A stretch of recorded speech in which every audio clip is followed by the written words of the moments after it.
صحیح بخاری حدیث نمبر 448۔ سہل رضی اللہ تعالی عنہ سے روایت ہے کہ نبی کریم صلی اللہ علیہ وسلم نے ایک عورت کے پاس ایک آدمی بھیجا کہ وہ اپنے بڑھئی غلام سے کہیں کہ میرے لیے ممبر لکڑیوں کے تختوں سے بنا دے جن پر میں بیٹھا کروں۔ صحیح بخاری حدیث نمبر 449۔ جابر بن عبداللہ رضی اللہ تعالی عنہ سے روایت ہے کہ ایک عورت نے کہا، یا رسول اللہ صلی اللہ علیہ وسلم، کیا میں آپ کے لیے کوئی ایسی چیز نہ بنا دوں جس پر آپ بیٹھا کریں؟ میرا ایک بڑھئی غلام بھی ہے۔ آپ نے فرمایا، اگر تو چاہے تو اس نے ممبر بنوا دیا۔ صحیح بخاری حدیث نمبر 450۔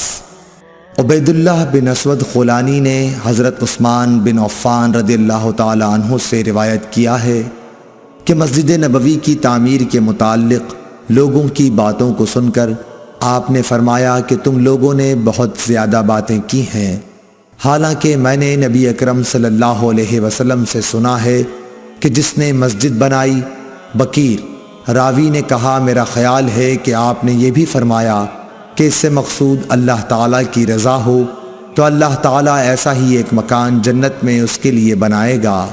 صحیح بخاری حدیث نمبر 451۔ سفیان بن عینہ نے کہا کہ میں نے عمرو بن دینار سے پوچھا، کیا تم نے جابر بن عبداللہ سے یہ حدیث سنی ہے کہ ایک شخص مسجد نبوی میں آیا اور وہ تیر لیے ہوئے تھا؟ رسول اللہ صلی اللہ علیہ وسلم نے اس سے فرمایا کہ ان کی نوکیں تھامے رکھو۔ صحیح بخاری حدیث نمبر 452۔ ابو موسیٰ اشعری صحابی رضی اللہ تعالی عنہ نبی کریم صلی اللہ علیہ وسلم سے روایت کرتے تھے کہ آپ نے فرمایا، اگر کوئی شخص ہماری مساجد یا ہمارے بازاروں میں تیر لیے ہوئے چلے تو ان کا پھل تھامے رہے، ایسا نہ ہو کہ اپنے ہاتھوں سے کسی مسلمان کو زخمی کر دے۔ صحیح بخاری حدیث نمبر 453۔ عبد الرحمن بن عوف نے حسان بن ثابت رضی اللہ تعالی عنہ سے سنا، وہ حضرت ابو ہریرہ رضی اللہ تعالی عنہ کو اس بات پر گواہ بنا رہے تھے کہ میں تمہیں اللہ کا واسطہ دیتا ہوں کہ کیا تم نے رسول اللہ صلی اللہ علیہ وسلم کو یہ کہتے ہوئے نہیں سنا تھا کہ اے حسان، اللہ کے رسول کی طرف سے مشرکوں کو اشعار میں جواب دو، اور اے اللہ، حسان کی روح القدس کے ذریعے مدد کر۔ ابو ہریرہ رضی اللہ تعالی عنہ نے فرمایا، ہاں میں گواہ ہوں، بے شک میں نے حضور سے یہ سنا ہے۔ صحیح بخاری حدیث نمبر 454۔ عروہ بن زبیر نے حضرت عائشہ صدیقہ رضی اللہ تعالی عنہ سے روایت کیا ہے، حضرت عائشہ نے فرمایا، میں نے نبی کریم صلی اللہ علیہ وسلم کو ایک دن حجرے کے دروازے پر دیکھا۔ اس وقت حبشہ کے کچھ لوگ مسجد میں نیزوں سے کھیل رہے تھے، ہتھیار چلانے کی مشق کر رہے تھے۔ رسول اللہ صلی اللہ علیہ وسلم نے مجھے اپنی چادر میں چھپا لیا تاکہ میں ان کا کھیل دیکھ سکوں۔ صحیح بخاری حدیث نمبر 455۔ حضرت عائشہ رضی اللہ تعالی عنہا روایت کرتی ہیں کہ میں نے نبی کریم صلی اللہ علیہ وسلم کو دیکھا جبکہ حبشہ کے لوگ چھوٹے نیزوں بھالوں سے مسجد میں کھیل رہے تھے۔ صحیح بخاری حدیث نمبر 456۔ عمرہ بنت عبد الرحمن نے حضرت عائشہ رضی اللہ تعالی عنہ سے روایت کیا ہے، آپ نے فرمایا کہ بریرہ رضی اللہ تعالی عنہا لونڈی ان سے اپنی کتابت کے بارے میں مدد لینے آئیں۔ حضرت عائشہ رضی اللہ تعالی عنہا نے کہا کہ تم چاہو تو میں تمہارے مالکوں کو یہ رقم دے دوں اور تمہیں آزاد کرا دوں، اور تمہارے اولا کا تعلق مجھ سے قائم ہو۔ اور بریرہ کے آقاؤں نے کہا عائشہ رضی اللہ تعالی عنہا سے کہ اگر آپ چاہیں تو جو قیمت باقی رہ گئی ہے وہ دے دیں، اور ولا کا تعلق ہم سے قائم رہے گا۔ رسول اللہ صلی اللہ علیہ وسلم جب تشریف لائے تو میں نے آپ سے اس امر کا ذکر کیا۔ آپ صلی اللہ علیہ وسلم نے فرمایا کہ تم بریرہ کو خرید کر آزاد کرو، اور ولا کا تعلق تو اسی کو حاصل ہو سکتا ہے جو آزاد کرائے۔ پھر رسول اللہ صلی اللہ علیہ وسلم منبر پر تشریف لائے۔ سفیان نے اس حدیث کو بیان کرتے ہوئے ایک مرتبہ یوں کہا کہ پھر رسول اللہ صلی اللہ علیہ وسلم منبر پر چڑھے اور فرمایا، ان لوگوں کا کیا حال ہوگا جو ایسی شرائط کرتے ہیں جن کا تعلق کتاب اللہ سے نہیں ہے۔ جو شخص بھی کوئی ایسی شرط کرے جو کتاب اللہ میں نہ ہو، اس کی کوئی حیثیت نہیں ہوگی اگرچہ وہ 100 مرتبہ کر لے۔ اس حدیث کی روایت مالک نے یحییٰ کے واسطے سے کی، وہ عمرہ سے کہ بریرہ اور انہوں نے منبر پر چڑھنے کا ذکر نہیں کیا۔ صحیح بخاری حدیث نمبر 457۔ کعب بن مالک نے مسجد نبوی میں عبداللہ بن ابی حضرت سے اپنے قرض کا تقاضا کیا اور دونوں کی گفتگو بلند آوازوں سے ہونے لگی، یہاں تک کہ رسول اللہ صلی اللہ علیہ وسلم نے بھی اپنے حجرے سے سن لیا۔ آپ پردہ ہٹا کر باہر تشریف لائے اور پکارا، کعب رضی اللہ تعالی عنہ بولے، ہاں حضور فرمائیے کیا ارشاد ہے؟ آپ نے فرمایا کہ تم اپنے قرض میں سے اتنا کم کر دو۔ آپ کا اشارہ تھا کہ آدھا کم کر دیں۔ انہوں نے کہا، یا رسول اللہ میں نے بخوشی ایسا کر دیا۔ پھر آپ نے ابن ابی حضرت سے فرمایا، اچھا اب اٹھو اور اس کا قرض ادا کرو جو آدھا معاف کر دیا گیا ہے۔ صحیح بخاری حدیث نمبر 458۔ حضرت ابو ہریرہ رضی اللہ تعالیٰ عنہ سے روایت ہے کہ ایک حبشی مرد یا حبشی عورت مسجد نبوی میں جھاڑو دیا کرتی تھی۔ ایک دن اس کا انتقال ہو گیا تو رسول اللہ صلی اللہ علیہ وسلم نے اس کے متعلق دریافت فرمایا۔ لوگوں نے بتایا کہ وہ تو انتقال کر گئی۔ آپ نے اس پر فرمایا کہ تم نے مجھے کیوں نہ بتایا، مجھے اس کی قبر بتلاؤ۔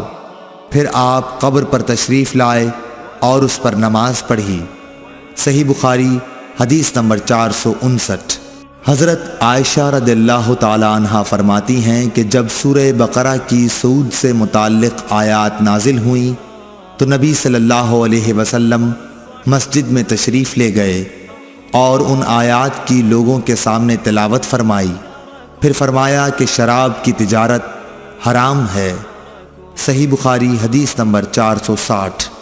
حضرت ابو ہریرہ رضی اللہ تعالی عنہ سے روایت ہے کہ ایک عورت یا مرد مسجد میں جھاڑو دیا کرتا تھا۔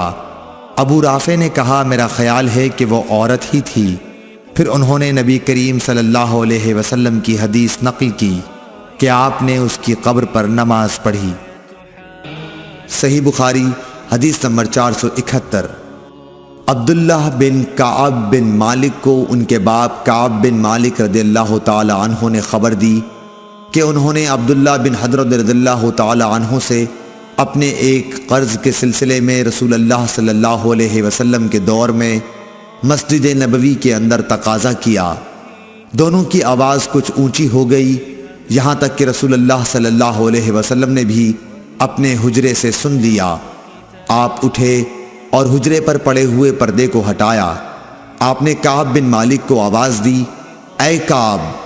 کعب بولے، یا رسول اللہ صلی اللہ علیہ وسلم حاضر ہوں۔ آپ نے اپنے ہاتھ کے اشارے سے بتایا کہ وہ اپنا آدھا قرض معاف کر دے۔ حضرت کعب نے عرض کی، یا رسول اللہ صلی اللہ علیہ وسلم میں نے معاف کر دیا۔ آپ نے ابن ابی حضرت سے فرمایا، اچھا اب چل اٹھ، اس کا قرض ادا کر۔ صحیح بخاری حدیث نمبر 472۔ عبداللہ بن عمر رضی اللہ تعالی عنہ سے روایت ہے کہ ایک شخص نے نبی کریم صلی اللہ علیہ وسلم سے پوچھا، جبکہ اس وقت آپ منبر پر تھے، کہ رات کی نماز یعنی تہجد کس طرح پڑھنے کے لیے آپ فرماتے ہیں؟ آپ نے فرمایا کہ 2 رکعت کر کے پڑھے، اور جب صبح قریب ہونے لگے تو 1 رکعت پڑھ لے۔ یہ 1 رکعت اس ساری نماز کو طاق بنا دے گی۔ اور آپ فرمایا کرتے تھے کہ رات کی آخری نماز کو طاق رکھا کرو، کیونکہ نبی کریم صلی اللہ علیہ وسلم نے اس کا حکم دیا۔ صحیح بخاری حدیث نمبر 473۔ ایوب سختیانی نے ابن عمر سے روایت کی ہے کہ ایک شخص نبی کریم صلی اللہ علیہ وسلم کی خدمت میں حاضر ہوا۔ آپ صلی اللہ علیہ وسلم اس وقت خطبہ دے رہے تھے۔ آنے والے نے پوچھا کہ رات کی نماز کس طرح پڑھی جائے؟ آپ نے فرمایا 2 رکعت، پھر جب طلوع صبح صادق کا اندیشہ ہو تو 1 رکعت وتر کی پڑھ لے، تاکہ تو نے جو نماز پڑھی ہے اسے یہ رکعت طاق بنا دے۔ اور امام بخاری نے فرمایا کہ ولید بن کثیر نے کہا کہ مجھ سے عبید اللہ بن عبداللہ عمری نے بیان کیا۔ عبداللہ بن عمری رضی اللہ تعالی عنہ نے ان سے بیان کیا کہ ایک شخص نے نبی صلی اللہ علیہ وسلم کو آواز دی جبکہ آپ مسجد میں تشریف فرما تھے۔ صحیح بخاری حدیث نمبر 474۔ ابو واقد لیثی حارث بن عوف نے بیان کیا کہ رسول اللہ صلی اللہ علیہ وسلم مسجد میں تشریف رکھتے تھے کہ 3 آدمی باہر سے آئے، 2 تو رسول اللہ صلی اللہ علیہ وسلم کی مجلس میں حاضری کی غرض سے آگے بڑھے، لیکن تیسرا چلا گیا۔ ان 2 میں سے ایک نے درمیان میں خالی جگہ دیکھی اور وہاں بیٹھ گیا، دوسرا شخص پیچھے بیٹھ گیا اور تیسرا تو واپس ہی جا رہا تھا۔ جب رسول اللہ صلی اللہ علیہ وسلم واعظ سے فارغ ہوئے تو آپ نے فرمایا کیا میں تمہیں ان تینوں کے متعلق ایک بات نہ بتاؤں؟ ایک شخص تو خدا کی طرف بڑھا اور خدا نے اسے جگہ دی، یعنی پہلا شخص، رہا دوسرا تو اس نے لوگوں میں گھسنے سے شرم کی، اللہ نے بھی اس سے شرم کی، تیسرے نے منہ پھیر لیا، اس لیے اللہ نے بھی اس کی طرف سے منہ پھیر لیا۔ صحیح بخاری حدیث نمبر 475۔ عباد بن تمیم نے اپنے چچا عبداللہ بن زید بن عاصم مازنی رضی اللہ تعالیٰ عنہ سے روایت کیا ہے کہ انہوں نے رسول اللہ صلی اللہ علیہ وسلم کو چت لیٹے ہوئے دیکھا، آپ اپنا ایک پاؤں دوسرے پر رکھے ہوئے تھے۔ ابن شہاب ظاہری سے مروی ہے، وہ سعید بن مسیب سے روایت کرتے ہیں کہ عمر اور عثمان رضی اللہ تعالیٰ عنہ بھی اسی طرح لیٹتے تھے۔ صحیح بخاری حدیث نمبر 476۔ عروہ بن زبیر نے خبر دی کہ نبی صلی اللہ علیہ وسلم کی زوجہ مطہرہ ام المومنین حضرت عائشہ رضی اللہ تعالی عنہا نے بتلایا کہ میں نے جب سے ہوش سنبھالا تو اپنے ماں باپ کو مسلمان ہی پایا، اور ہم پر کوئی دن ایسا نہیں گزرا جس میں رسول اللہ صلی اللہ علیہ وسلم صبح و شام دن کے دونوں وقت ہمارے گھر تشریف نہ لائے ہوں۔ پھر ابو بکر رضی اللہ تعالی عنہ کی سمجھ میں ایک ترکیب آئی تو انہوں نے گھر کے سامنے ایک مسجد بنا لی، وہ اس میں نماز پڑھتے اور قرآن مجید کی تلاوت کرتے، مشرکین کی عورتیں اور ان کے بچے وہاں تعجب سے سنتے اور کھڑے ہو جاتے اور آپ کی طرف دیکھتے رہتے۔ حضرت ابو بکر رضی اللہ تعالی عنہ بڑے رونے والے آدمی تھے، جب قرآن کریم پڑھتے تو آنسوؤں پر قابو نہ رہتا۔ قریش کے مشرک سردار اس صورتحال سے گھبرا گئے۔ صحیح بخاری حدیث نمبر 477۔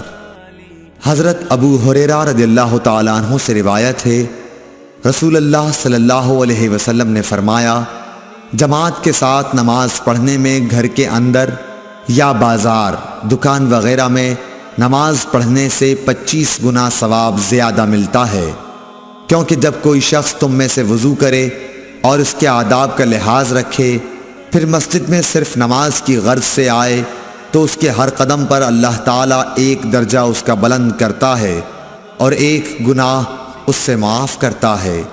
اس طرح وہ مسجد کے اندر آئے گا، مسجد میں آنے کے بعد جب تک نماز کے انتظار میں رہے گا اسے نماز ہی کی حالت میں شمار کیا جائے گا، اور جب تک اس جگہ بیٹھا رہے جہاں اس نے نماز پڑھی ہے تو فرشتے اس کے لیے رحمت خداوندی کی دعائیں کرتے ہیں کہ اے اللہ اس کو بخش دے، اے اللہ اس پر رحم کر، جب تک کہ ریح خارج کر کے وہ فرشتوں کو تکلیف نہ دے۔ صحیح بخاری حدیث نمبر 480۔ عبداللہ بن عمرو بن عاص رضی اللہ تعالی عنہ سے روایت ہے کہ رسول اللہ صلی اللہ علیہ وسلم نے فرمایا کہ عبداللہ بن عمرو تمہارا کیا حال ہوگا جب تم برے لوگوں میں رہ جاؤ گے، اس طرح یعنی آپ نے ایک ہاتھ کی انگلیاں دوسرے ہاتھ میں کر کے دکھلائیں۔ صحیح بخاری حدیث نمبر 481۔ ابو موسیٰ اشعری رضی اللہ تعالیٰ عنہ سے روایت ہے، نبی کریم صلی اللہ علیہ وسلم نے فرمایا، ایک مومن دوسرے مومن کے لیے عمارت کی طرح ہے کہ اس کا ایک حصہ دوسرے حصے کو قوت پہنچاتا ہے، اور آپ نے ایک ہاتھ کی انگلیوں کو دوسرے ہاتھ کی انگلیوں میں داخل کیا۔ صحیح بخاری حدیث نمبر 482۔ محمد بن سیرین نے حضرت ابو ہریرہ رضی اللہ تعالیٰ عنہ سے روایت کیا ہے، انہوں نے کہا کہ رسول کریم صلی اللہ علیہ وسلم نے ہمیں دوپہر کے بعد کی 2 نمازوں میں سے کوئی نماز پڑھائی، ظہر یا عصر کی۔ ابن سیرین نے کہا کہ حضرت ابو ہریرہ رضی اللہ تعالیٰ عنہ نے اس کا نام تو لیا تھا لیکن میں بھول گیا۔ حضرت ابو ہریرہ رضی اللہ تعالیٰ عنہ نے بتلایا کہ آپ نے ہمیں 2 رکعت نماز پڑھا کر سلام پھیر دیا۔ اس کے بعد ایک لکڑی کی لاٹھی سے جو مسجد میں رکھی ہوئی تھی، آپ صلی اللہ علیہ وسلم ٹیک لگا کر کھڑے ہو گئے۔ ایسا معلوم ہوتا تھا کہ جیسے آپ بہت ہی خفا ہوں، اور آپ نے اپنے دائیں ہاتھ کو بائیں ہاتھ پر رکھا اور ان کی انگلیوں کو ایک دوسرے میں داخل کیا، اور آپ نے اپنے دائیں رخسار مبارک کو بائیں ہاتھ کی ہتھیلی سے سہارا دیا۔ جو لوگ نماز پڑھ کر جلدی نکل جایا کرتے تھے وہ مسجد کے دروازوں سے پار ہو گئے۔ پھر لوگ کہنے لگے کہ کیا نماز کم کر دی گئی ہے؟ حاضرین میں ابو بکر اور عمر رضی اللہ تعالیٰ عنہ بھی موجود تھے، لیکن انہیں بھی آپ سے بولنے کی ہمت نہ ہوئی۔ انہی میں ایک شخص تھے جن کے ہاتھ لمبے تھے اور انہیں ذوالیدین کہا جاتا تھا۔ انہوں نے پوچھا، یا رسول اللہ صلی اللہ علیہ وسلم، کیا آپ بھول گئے یا نماز کم کر دی گئی ہے؟ آپ نے فرمایا کہ نہ میں بھولا ہوں اور نہ نماز میں کوئی کمی ہوئی ہے۔ پھر آپ نے لوگوں سے پوچھا، کیا ذوالیدین صحیح کہہ رہے ہیں؟ حاضرین بولے کہ جی ہاں۔ یہ سن کر آپ آگے بڑھے اور باقی رکعتیں پڑھیں، پھر سلام پھیرا، پھر تکبیر کہی اور سہو کا سجدہ کیا، معمول کے مطابق یا اس سے بھی لمبا سجدہ کیا، پھر سر اٹھایا اور تکبیر کہی، پھر تکبیر کہی اور دوسرا سجدہ کیا، معمول کے مطابق یا اس سے بھی طویل، پھر سر اٹھایا اور تکبیر کہی۔ لوگوں نے بار بار ابن سیرین سے پوچھا کہ کیا پھر سلام پھیرا؟ تو وہ جواب دیتے کہ مجھے خبر دی گئی ہے کہ عمران بن حسین کہتے تھے کہ پھر سلام پھیرا۔